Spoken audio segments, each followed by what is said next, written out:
What's up guys, and welcome back to my channel. So today I'm going to be talking about basically the last month-ish of training because just after the PTO, the Thursday after, I actually got my new rifle, which if you've watched my equipment upgrade video, you'll have seen. But I got it the week after that PTO. So really I spent the last 3-4 weeks setting that up, and because I had so many limitations with my previous rifle, it was really basically starting from scratch because I could adjust so much more that it was just like figuring out, can I adjust this way, that way, and it was just like so many things I could change that it's just taken me a while to get it kind of nailed down.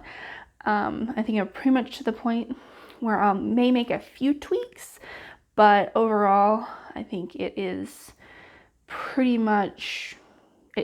good where it's at. So during that setup time, I really wasn't focusing on score or anything like that. I was mainly still doing kind of time drills from the struggles I had with the last PTO, if you watched that video. So I was just making sure I could feel confident shooting in a shorter amount of time, and that has gone really well as I'm setting up the new rifle, because it's like I know groupings aren't going to be as tight and all that at the beginning. So just working on that aspect of time management really helped me be able to focus on setting up the rifle the best way for me.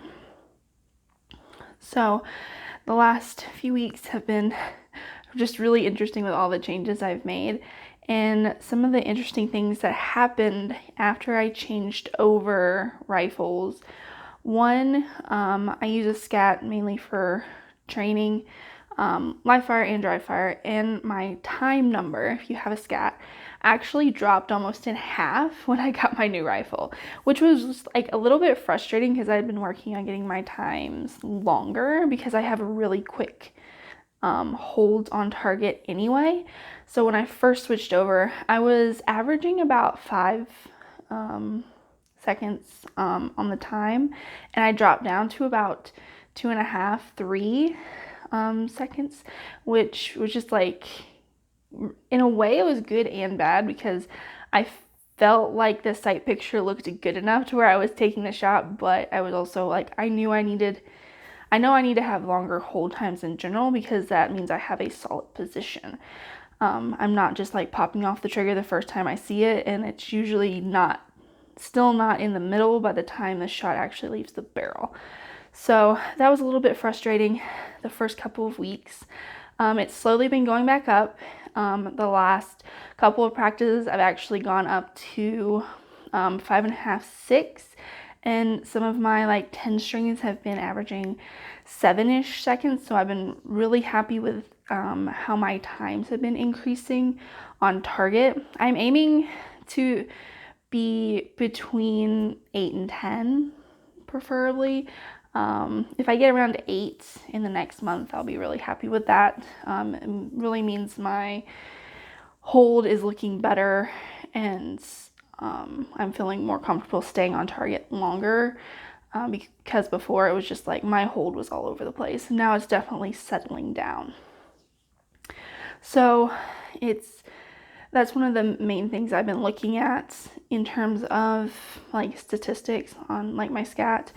Score wise, I'm about where I was when I changed over rifles, but it's mostly because I still have a few shots that are like really bad. It's like overall my shots are getting better, but I have those like 4 or 5 shots in a 60 that just like kills my score.